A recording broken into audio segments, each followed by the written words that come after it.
और इस बीच बड़ी खबर बिहार चुनाव को लेकर सामने आ रही है, जहां बिहार में अब दूसरे चरण के लिए भी चुनावी प्रचार थम गया है। बिहार में चुनावी शोर थम गया है, जहां 20 जिलों के 122 विधानसभा सीटों पर वोटिंग होनी है। 11 नवंबर को वोट डाले जाएंगे, जहां दूसरे चरण में 45,399 बूथों पर वोटिंग की जानी है। 122 सीटों के लिए 1302 उम्मीदवार मैदान में हैं और जिनके भाग्य का फैसला 11 नवंबर को होगा। मतदाता 11 नवंबर को वोट डालकर सभी जो उम्मीदवार हैं उनकी किस्मत का फैसला करेंगे और 11 नवंबर को 1302 उम्मीदवारों की जो किस्मत है वह ईवीएम मशीन में कैद हो जाएगी।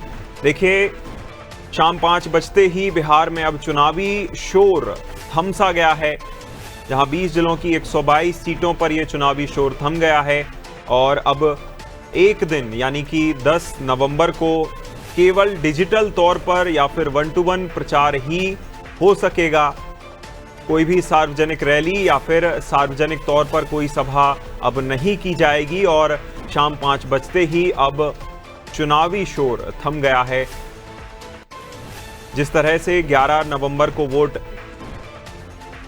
डाले जाने हैं, इसको लेकर अब चुनाव आयोग सक्रिय भूमिका में आ चुका है और 5 बजते ही 9 नवंबर के शाम 5 बजते ही चुनाव प्रचार थम गया है। दूसरे चरण के लिए मतदान किया जाना है और दूसरे चरण में 45,399 बूथों पर वोटिंग होनी है, जहां 1302 उम्मीदवारों की किस्मत का फैसला मतदाता 11 नवंबर को करेंगे।